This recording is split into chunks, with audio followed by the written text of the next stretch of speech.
He pointed at me like I was nothing, a janitor, a ghost, a lie in a world built on legacy. You were there that night, weren't you? At Hyannisport. And just like that, everything I'd buried for 35 years, the photograph hidden beneath a floorboard. The voices locked inside old cassette tapes. The smell of blood beneath roses rose to the surface. Behind him stood Senator Roland Kennedy. Face pale fists, clenched a dynasty, teetering on the edge of ruin. They thought I was just a man who mopped their floors. But I was the witness. And I remembered everything, because the truth about the Kennedys wasn't just scandalous. It was unspeakable. He slammed the folder down on the courtroom bench, eyes burning through me like I was nothing but a stain on a sacred carpet. You were there that night, weren't you? He hissed. At Hyannisport. Tell us what you saw. His voice echoed like a whip crack through the stunned silence of the courtroom. A few gasps, a stifled sob, and all eyes, hungry, judgmental, desperate, turned toward me. A janitor. A nobody. A man whose name no one would have remembered, until I opened my mouth. Until I revealed the photo that was never meant to exist. The one that brought the Kennedy name back into the shadows. And behind the prosecutor stood the old man himself, Senator Roland Kennedy, his signature silver cufflinks gleaming under the light like they were mocking the truth itself. The same hands that shook presidents I knew had also signed off on something monstrous. And here I was, a lone voice caught between the roar of a name too powerful to touch and a truth too vile to forget. My name is Thomas Ellery. I was a groundskeeper at the Kennedy estate for over 35 years. I kept my head down, polished their tiles, watered their hedges. I saw the comings and goings, but I never spoke of them, never thought I would. But one morning in July, I found a broken Leica camera tucked beneath a floorboard of the boathouse. And the moment I pressed its rusted shutter, the weight of history changed in my hands. It wasn't the camera itself, it was the film inside. 15 exposures. All undeveloped. All dated July 4th, 1987. I brought it home out of curiosity. But what developed in my bathroom sink that night made my skin crawl, made me weep, made me fear for my life. There was blood. There was a girl barely 20 half-draped in a Kennedy family robe. There was Senator Roland Kennedy in the background, smirking with a glass in hand. And worse, there was a second man in the photo. A man no one had seen in decades. Daniel Kennedy. The cousin who died in 1974. The black sheep. The political embarrassment. But he wasn't dead. He was very much alive. And in that photo he was smiling, over something or someone hidden behind the bushes. I had no intention of going public. You have to understand that. This family wasn't just American royalty. They were myth. They were power incarnate. I tried to convince myself it was staged, an old prank, a sick joke. But then I received the first call. A voice calm but clear. Mr. Ellery, what you found does not belong to you. I hadn't told anyone, not a soul. How did they know that was when I knew I wasn't holding evidence? I was holding a death sentence. I live in a small house in Harwich, just off Route 28. Quiet neighborhood. My wife's been gone 8 years. No children. My only companion is my old beagle Jasper. That night, someone slashed Jasper's side, left him bleeding on my porch with a note pinned to his collar. Next time it's you. I stayed up all night cradling that dog like a baby. I don't cry often, but I cried then. And I decided if I was going down, I wasn't going quietly. I digitized the photos, hid them in 3 different flash drives, sent one to a journalist I knew in Boston. one to a retired detective I trusted. One I kept under the kitchen sink inside a hollowed-out can of paint. I made copies of the negatives. I typed up everything I remembered, and I began to write. You see, this isn't just about that one night in 1987. It's about what came before, and what came after. It's about the accidents the Kennedy family quietly buried, the women who disappeared after White House parties, the orphanage in Bangor that mysteriously burned down 2 weeks after the Kennedys visited, the boy Michael who once served as a page at the Capitol and was never seen again after a private dinner with Daniel. I remembered it all, because I had been there, cleaning, watching, forgotten, but always present. And now I was going to speak. The courtroom smelled like old wood and sweat. I held my hands tight so they wouldn't tremble. The defense team laughed when they introduced me. This man claims he saw a ghost. One lawyer smirked. And we're supposed to believe a custodian over a senator. The judge warned them, but the damage was done. I was a joke. A rumor with a mop. Until the screen lit up behind me and the first image from the Leica camera was projected for all to see. The room went dead quiet. One juror gasped. The photo was grainy, yes, but unmistakable. A girl, eyes glazed, dress torn, lying across a white marble table. Roland Kennedy in frame, drunk, unaware. And just beyond the candlelight, a face. Daniel Kennedy, 40 pounds heavier, wrinkled. But it was him, the gallery murmured. The judge leaned in. The senator paled. This is a fabrication, he snapped. A deep fake. But before he could go further, the journalist I had sent the second drive to Lena Marquez stood up in the back of the room. She raised a manila envelope above her head. Your Honor, she said, I have the negatives. I had them carbon dated. They're authentic. And they prove this man is telling the truth. The explosion was instant. Reporters surged forward. The defense team scrambled. The judge called for order, banging the gavel until his hand turned red. I just sat there watching the man who had smiled for photo ops and sold dreams to America now squirm like a cornered rat. I wasn't supposed to survive long enough to testify. I knew that. And now, the reckoning had begun. But this is just the beginning.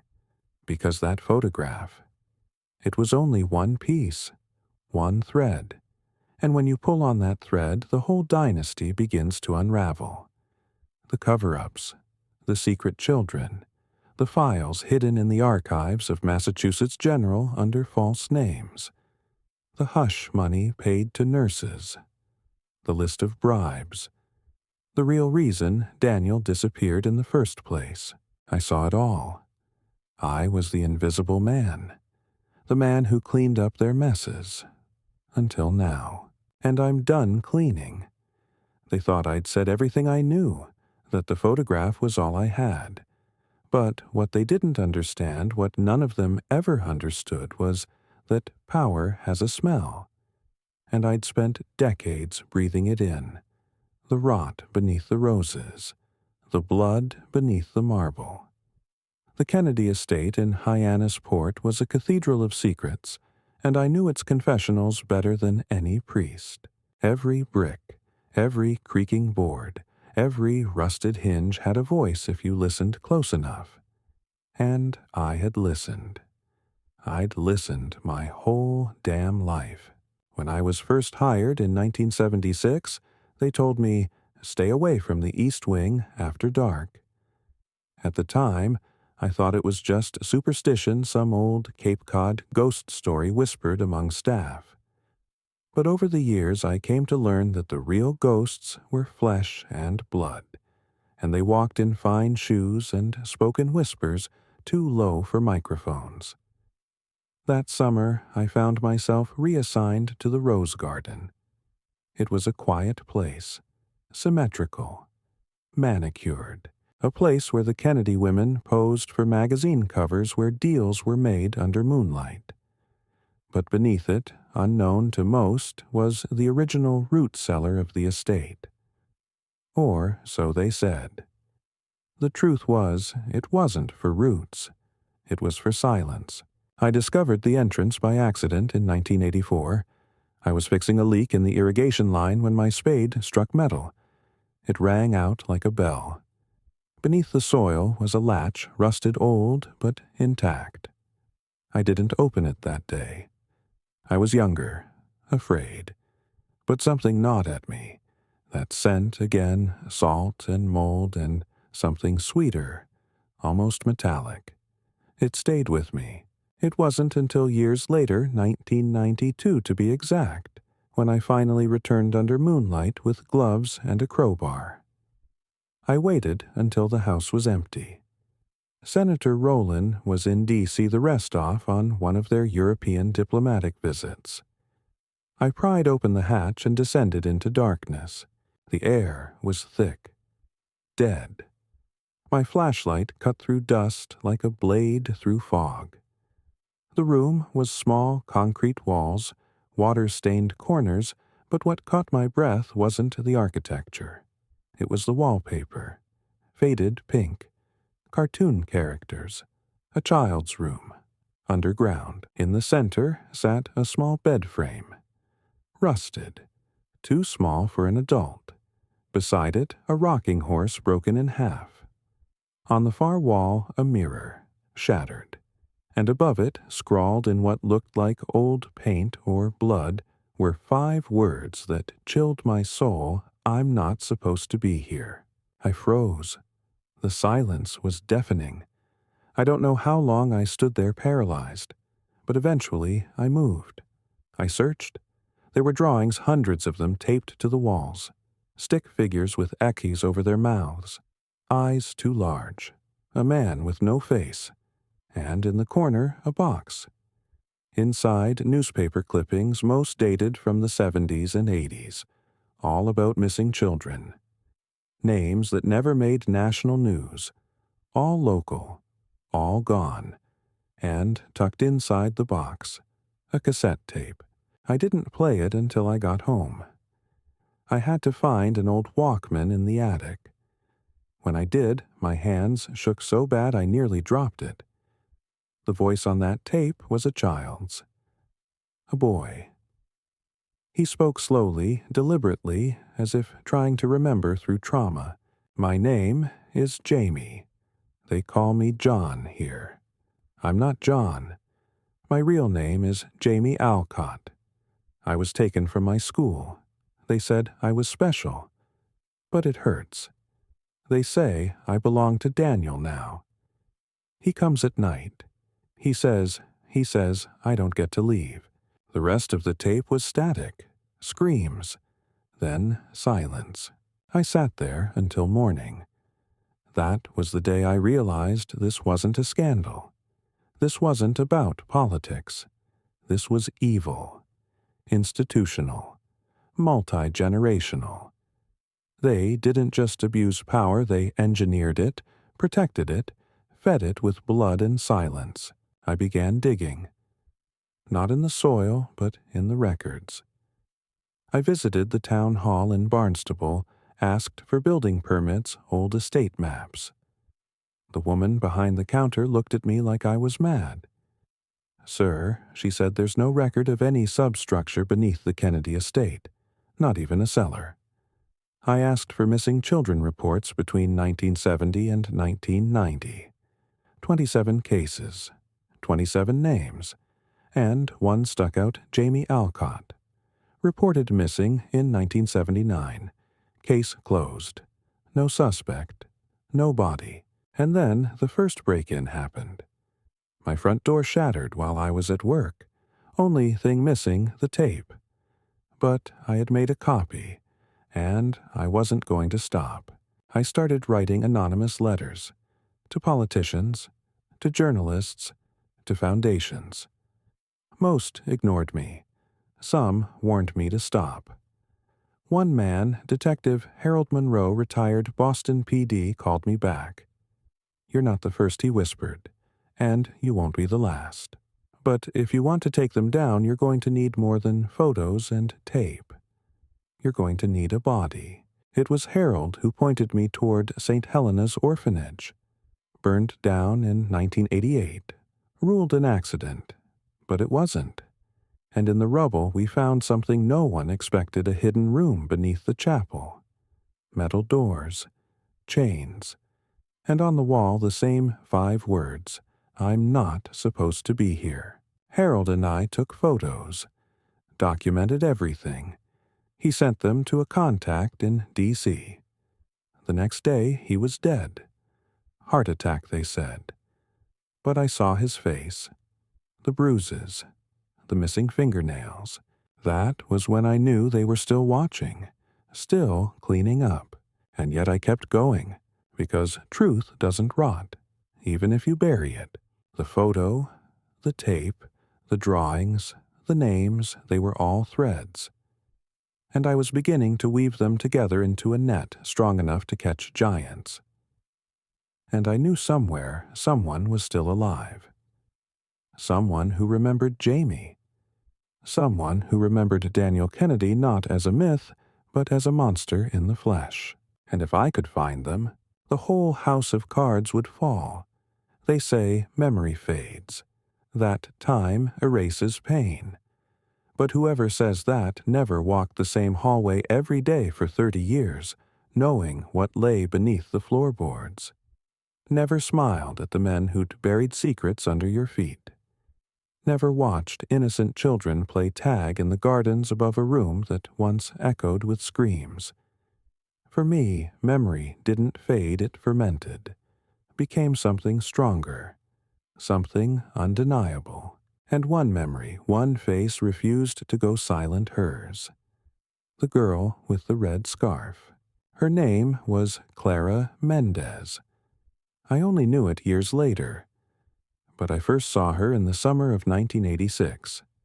She was young, maybe 17, delicate, with eyes that watched everything but said nothing. She came often with her aunt, a cleaner for the Kennedy estate. Clara would wait outside in the garden, sketching in a little notepad, while her aunt scrubbed kitchen tiles and polished chandeliers. But one day, Clara vanished. No one mentioned her. Her aunt never returned. Her name never appeared on any missing persons reports, like she'd never existed. Except I remembered her. I remembered the way she stared too long at the boathouse door, the way her pencil scratched furiously when Daniel Kennedy walked past. I remembered her scarf deep red, like old blood, always wrapped twice around her neck even in the summer heat.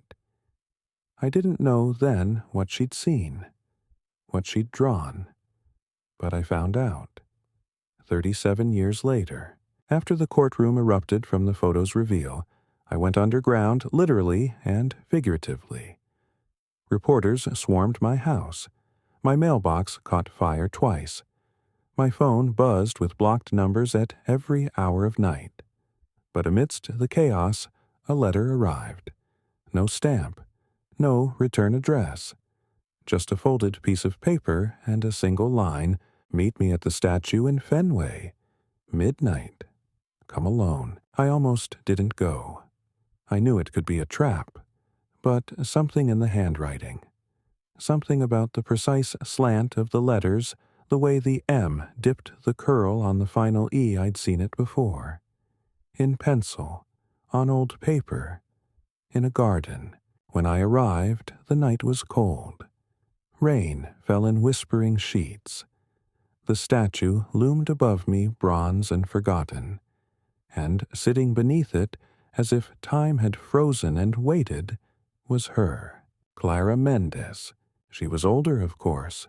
Her face was lined, her body lean from years of quiet survival.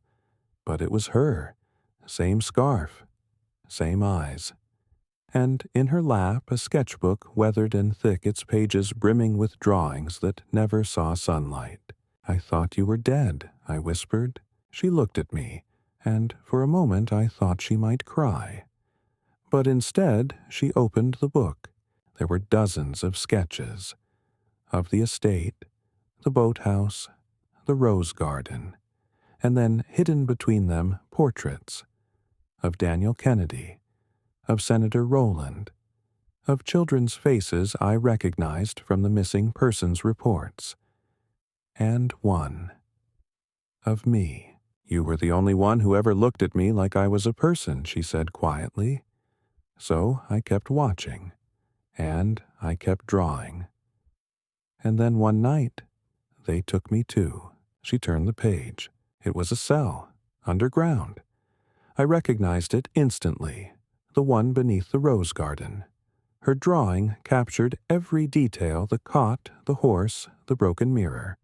And in the mirror's reflection, a boy, Jamie, and standing behind him, hand on his shoulder, a man with no face, just shadows. I escaped, she said, but not before they took everything from me. My aunt, my voice, my past. I've been hiding ever since, changing names, moving cities. But when I saw your name in the news, I knew it was time. She handed me a flash drive. This has everything.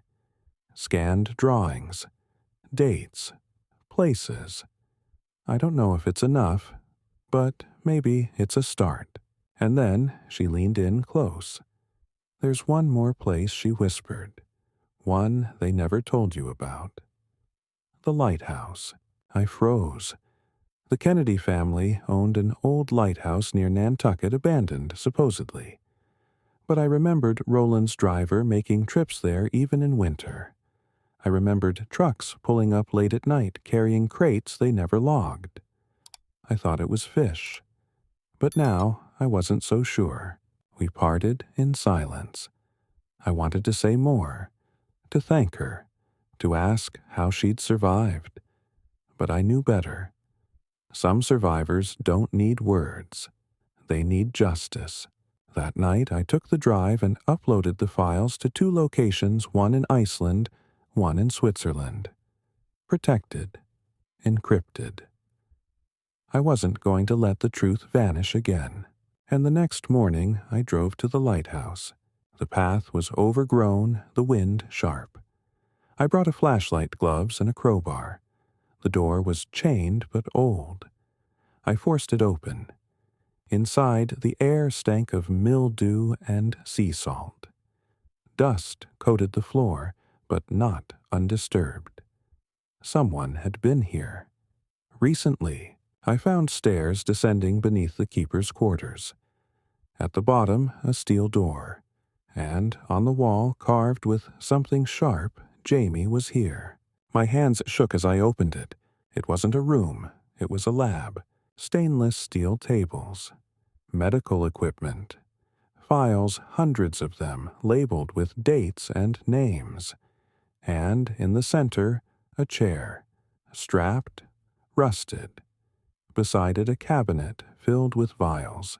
They were testing them. Children. I couldn't breathe. I staggered back, and then I saw it on the far wall. A map. Red pins. Green ones. Blue. Notes scribbled in code, but one line was underlined 3 times. Phase 2 begins January 1990. DK to oversee personally. Daniel Kennedy. The man who faked his death, who haunted the edges of every story. He wasn't just a predator. He was an architect. I took photos. All of it. Every page. Every vial. Every name. When I emerged, the sun was rising, and for the first time I felt it. The tide was shifting. The lies were cracking. The empire was bleeding. But I also knew if they found out I'd been here, I wouldn't make it to trial. So I called Lena, the journalist. I have something I told her, and it's going to tear the country apart. She met me 2 hours later. I handed her everything. And she made me promise something. If I go down, she said, you finish the story. No matter what. I nodded. But as I drove home, I noticed the black SUV behind me, and I knew the war had just begun. They followed me for 73 miles without blinking. Every turn I took, they took. Every stop sign they waited. Not close enough to provoke, but never far enough to forget. It was an old black SUV, government plates or so, I thought. But something told me this wasn't government. At least not the kind that took oaths to protect. This was the kind that erased people, made memories vanish like smoke. By the time I reached Harwich, the sun had dropped below the trees and the air was thick with tension. I didn't go home. I drove straight past my street, took the long way through the marshlands, doubled back near an old seafood shack I used to visit with my wife. The SUV stayed on me. No sirens, no flashing lights, just the hum of dread behind me, unwavering. I finally pulled into the one place I thought they wouldn't dare touch, the old church on Penrose Hill. Father Delaney had known me since I was a boy. A stubborn priest with crooked hands and a spine of iron, he believed in three things: God, gardening, and the truth. I parked beside the chapel, heart racing, and bolted inside. He was there, kneeling in front of the altar. You look like you've seen the devil, he muttered without turning. I might have, I said. And I think he's wearing a Kennedy suit. He stood, turned eyes narrowing as he looked through the stained glass at the SUV idling across the road. They're not coming in here, he said. Not while I'm breathing. He locked the door, led me to the back, and poured us both a glass of sacramental wine. I told him everything: the photos, the tape, the lighthouse, Clara, the drawings, Daniel Kennedy, Phase 2. He listened in silence, lips tight. I buried children like that, he finally said, voice shaking. Small caskets, closed caskets. The families were told it was pneumonia accidents, a fall down the stairs. But I always knew. I always felt something wasn't right. Why didn't you speak? He looked at me, tears swelling. Because no one listens to old men who talk about monsters in suits. I placed my hand on his shoulder. They're listening now. We devised a plan. I would disappear just for a while. Go dark. Let Lena release the documents. Let the media take the heat.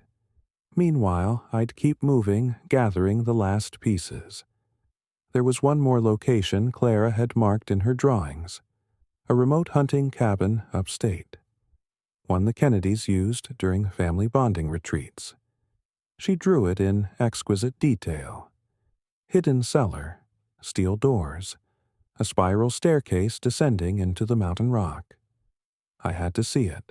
But first I had to get out alive. Father Delaney gave me his old station wagon. I left mine as bait. At dawn, I snuck out through the back cemetery trail covered in a gardener's tarp, crouched between gravestones until the SUV disappeared into the fog. I drove without stopping, ate gas station crackers, slept in the car engine off, burned my clothes in a field outside Worcester, changed into second-hand flannel and boots. I became someone else. I became no one. The hunting cabin was exactly where Clara said it would be, deep in the Berkshires, behind a crumbling stone gate, its hinges rusted with time. The air up there tasted of pine and forgotten sins. I broke in through the side. No alarms, no electricity, just dust, cobwebs, and silence. But in the main room above the fireplace hung a photo. Daniel Kennedy, in hunting gear, rifle in hand, smiling, and beside him, Jamie Alcott. Older, alive, my knees buckled. I stared at the photo breath catching in my throat. Jamie hadn't died. He'd been kept, raised, hidden, groomed. For what? I tore the photo off the wall. On the back, in faded pencil, it read, "Training begins March 1993. Daniel's protege. Training, not rescue, not rehabilitation." My God, they were creating something. I descended the spiral staircase beneath the cabin. The air turned cold, then frigid. The walls bled condensation. There were rooms, cells, medical logs, more vials, names, codes, diagrams of brain activity, a folder labeled Loyalty Testing, subject JA inside transcripts, sessions between Daniel Kennedy and Jamie. Jamie, I want to go home. Daniel, you are home. Jamie, I miss my mom. Daniel, she was weak. You're not. You were chosen. Jamie, chosen for what? Daniel, to be better. To erase what came before. My fingers trembled as I copied everything I could. Photos, papers. I found old ID cards, fake passports, birth certificates, all under different names. Jamie had become John Atwood, then Matthew Hayes. He'd been moved every year, embedded, trained in security surveillance manipulation, a ghost made by monsters. And then I found it one last tape, marked in red ink confession. Daniel Kennedy, April 1999. I played it on the dusty recorder. His voice was gravel and poison. I did what no one else had the stomach to do. I gave this family control, not with politics, with permanence, with loyalty bred in fire and pain. You can take away power, but you can't take away design. Jamie is the first, but not the last. Then silence. I sat in that cold tomb of horrors for what felt like hours. When I emerged, the world felt different, like I had aged a decade in a night. I drove back to Boston shaking, knowing I was holding the end of the Kennedy myth in my pocket. But as I reached the outskirts of the city, I saw the smoke. Lena's office, gone. Flames licked the sky. Police cars, fire trucks, a reporter in tears. She was dead. They said it was electrical, but I knew. The SUV. The SUV that never turned away. They found her. And now they were coming for me. But they didn't know I had backups. They didn't know Clara was still alive. They didn't know Jamie might still be out there watching. Waiting. And most of all, they didn't know I was no longer afraid. Because this story wasn't mine anymore. It belonged to the people. And truth, once released, can't be unburned. They say a man dies twice. Once when his heart stops beating, and once when his name is spoken for the last time. Lena Marquez's name would not die, not on my watch. I stood outside the charred remains of her office, the wind thick with soot and silence. The fire had taken her body, her research, her hard drives, her notes, everything. Everything but what she had already passed to me. What they didn't know was Lena wasn't just a journalist. She was a mother, a sister, a survivor of her own scars, and, like me, she never believed in accidents. I wore a baseball cap pulled low, a coat 2 sizes too big. No one recognized me. To the world, I was still in hiding, maybe already dead. That's how I wanted it. I disappeared into the subway tunnels beneath Boston. I knew the surveillance blind spots, knew the rhythms of the city like breath in my lungs. And when the sun set, I boarded a bus bound for nowhere. 3 hours later, I arrived in a town that didn't exist on maps anymore. There, in a cabin at the edge of the woods, I met Clara again. She hadn't cried when I told her about Lena, just stared into the fire fists clenched tight enough to turn her knuckles white. She knew the price, she said, voice flat. We all do, but it's time to make someone else pay. She handed me a thumb drive, encrypted chain link of Jamie's locations. Last ping was 2 months ago.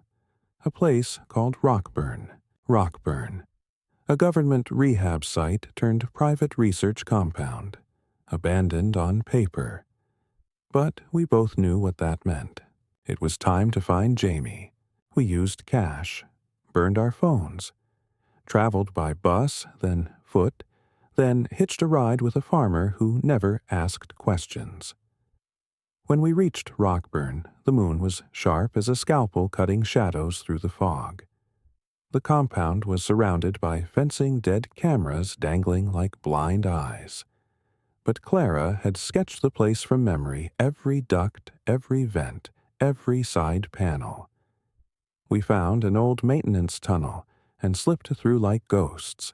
Inside, the smell hit me first. Antiseptic, decay, regret. There were cells, yes, but no locks. Whoever had lived here hadn't needed cages. They were broken in ways walls couldn't hold. We moved in silence. Every footstep an echo of old screams. Then we found the chamber. Monitors lined the wall, all dark. But in the center, strapped to a reclined steel chair, was a man. His head was shaved. His body scarred. His hands bound in leather cuffs. Tubes snaked from his arms, and taped to his chest was a photo, me, and written beneath it in Daniel Kennedy's unmistakable cursive, "Bring him home." Jamie opened his eyes. They were hollow, but still human. I stepped forward. "Jamie, do you remember me?" He blinked. Once, twice. Then, like a sudden storm clearing, something passed over him. Recognition. Pain. Memory. "I drew a house," he whispered. "When I was little, it had a red door. My mother, she had freckles. She sang in the mornings." I nodded, swallowing the knot in my throat. "You're not a weapon," I said. "You're not their creation. You're a person. And I'm going to get you out." Clara worked the straps loose. Jamie winced, but didn't cry out. His skin was paper thin, but beneath it, I saw the faint glow of life. We carried him out on a makeshift stretcher, into the woods, into the cold, into freedom. But we weren't alone. The SUV arrived just as we hit the tree line. Headlights like judgment. Doors opened. 3 men stepped out, suits, earpieces, blank eyes. One held a gun. "Return the asset," he said. Jamie sat up slowly, his voice steady for the first time. "I'm not an asset," he said. "I'm the evidence." He reached into his coat. Clara had given him a small device, a kill switch of sorts. With one press, it sent a dead man's drop to every major news outlet in the world.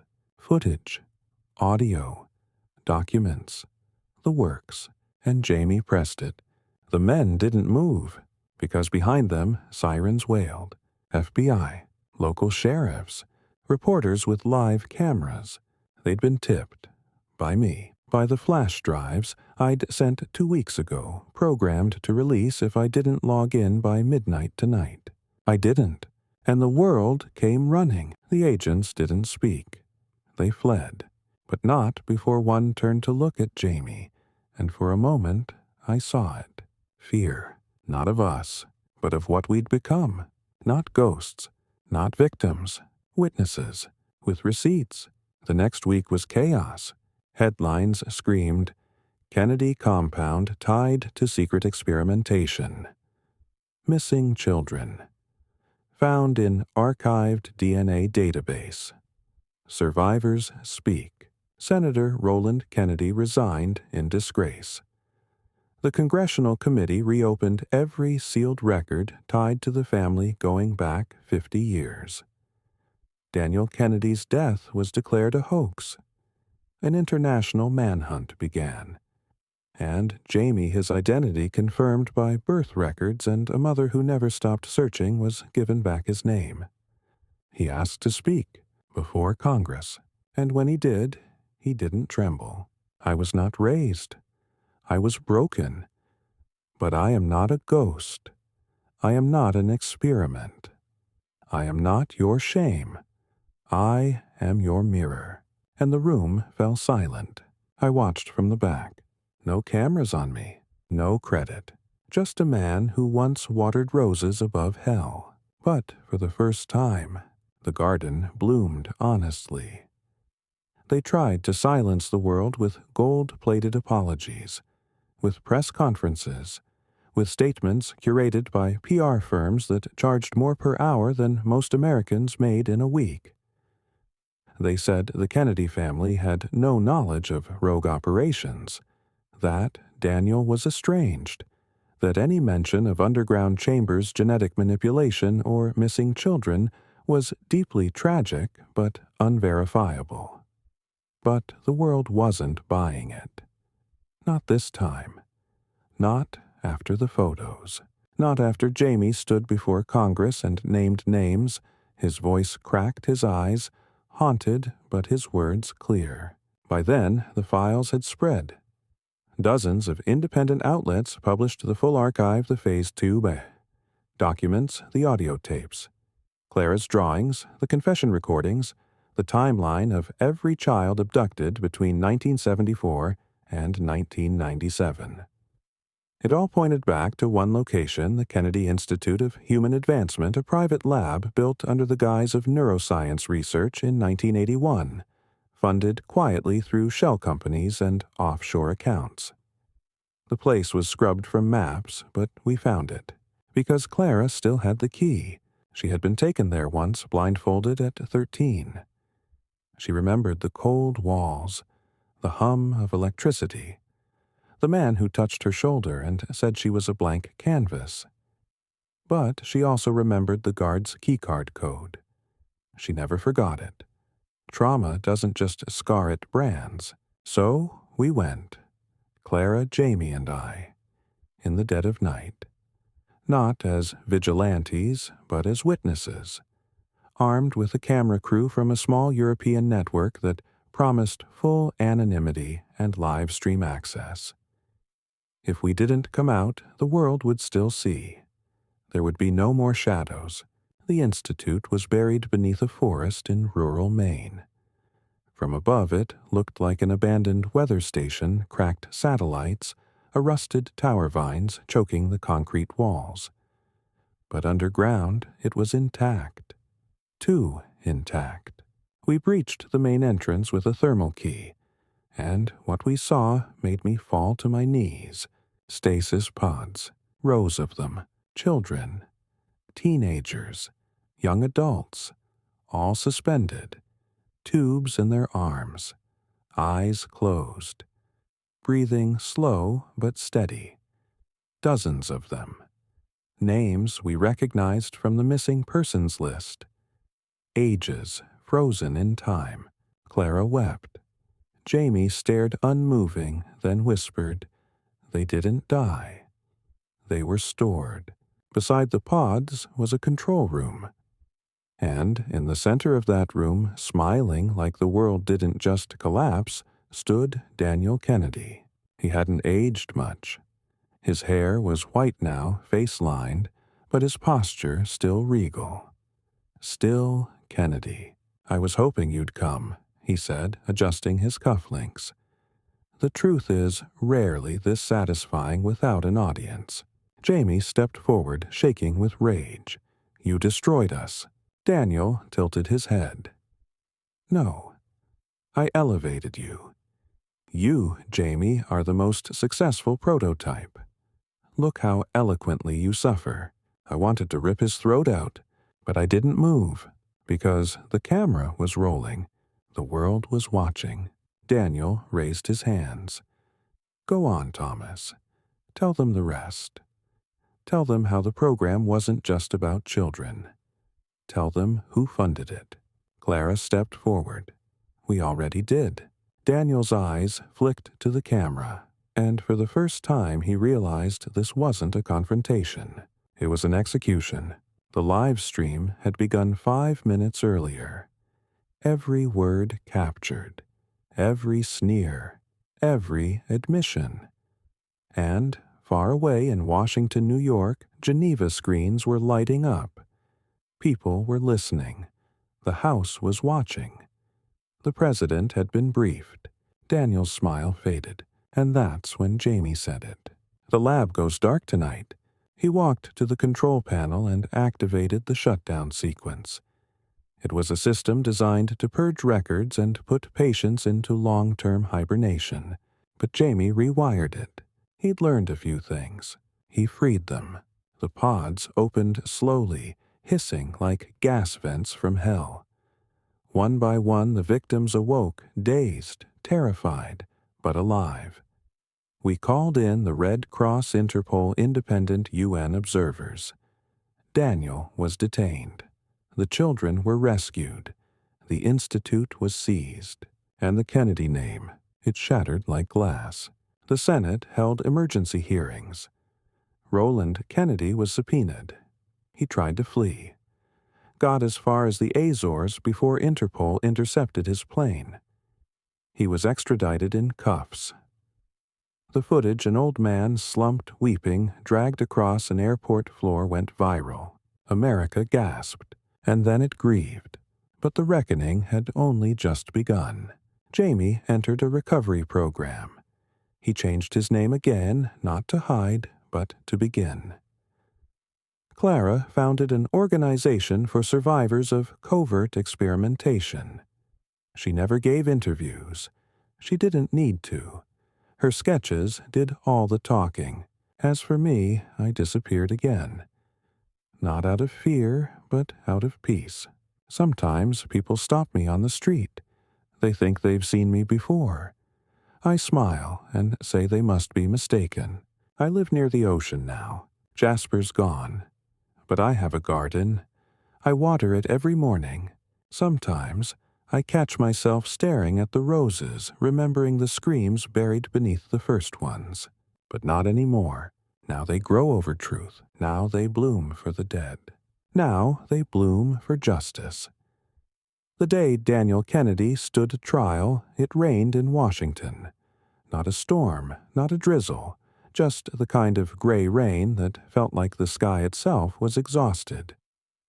I stood on the steps of the federal courthouse, coat pulled tight, watching as they pulled him from the armored van. No press was allowed inside. No jury would be seated.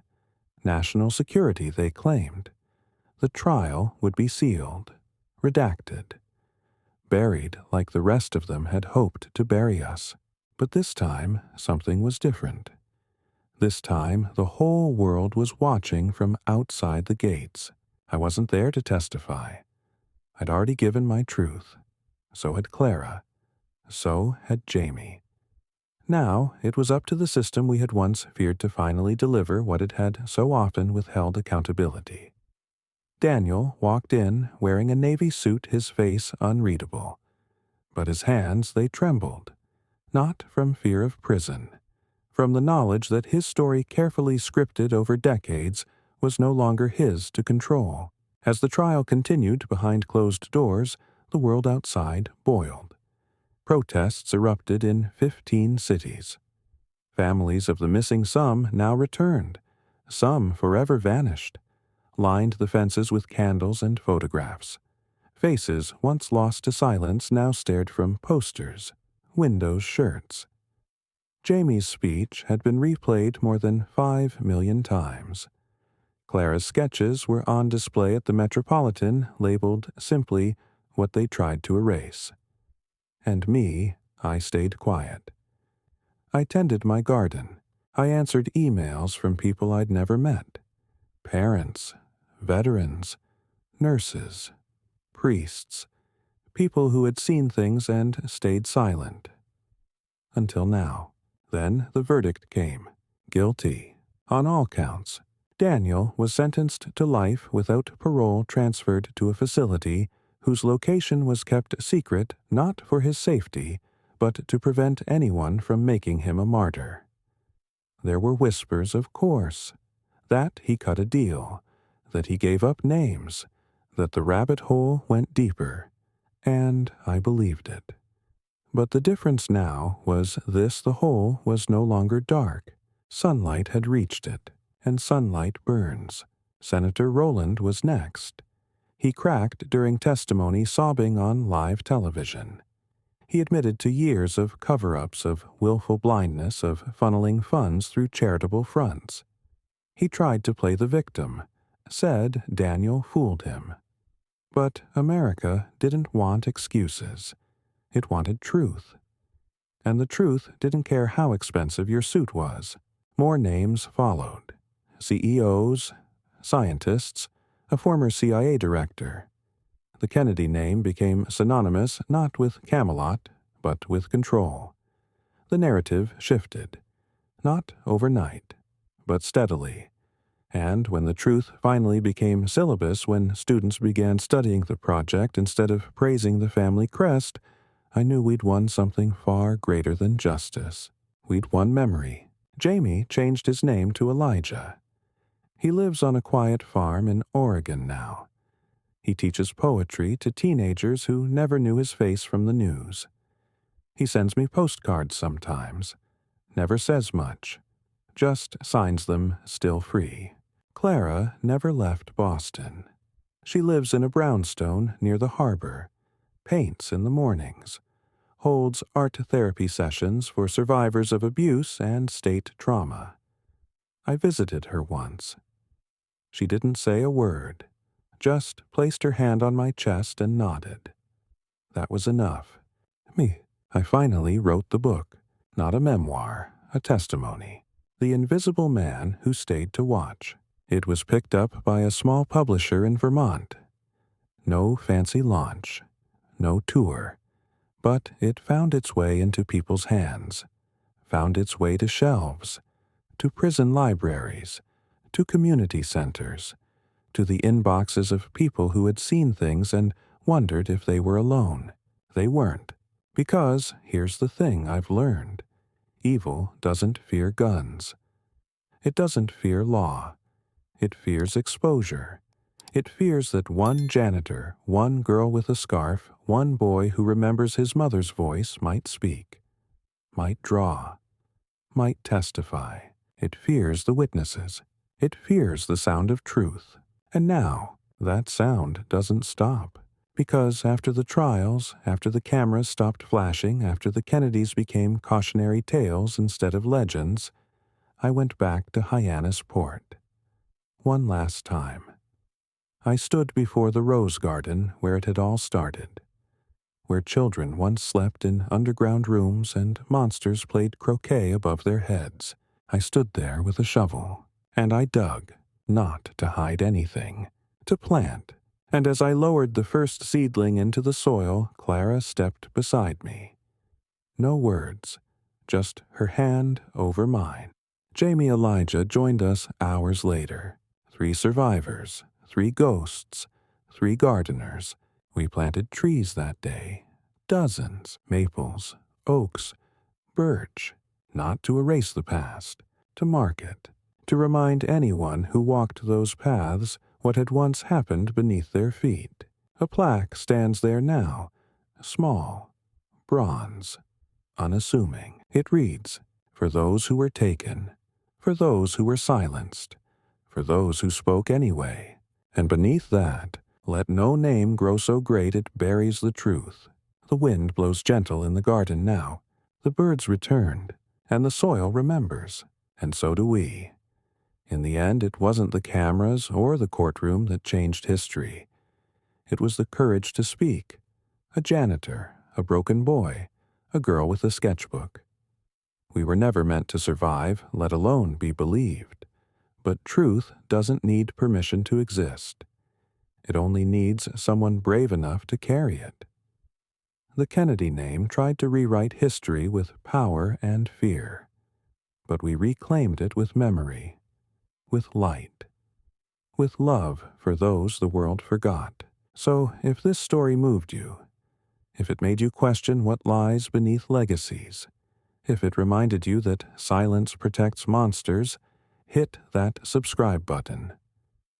Because we're not done telling the stories that were never supposed to be told. Leave a comment below. What shocked you the most? What truth are you ready to share? Together, we turn whispers into weapons. Together, we make sure no one gets buried beneath a name again. This isn't just a story.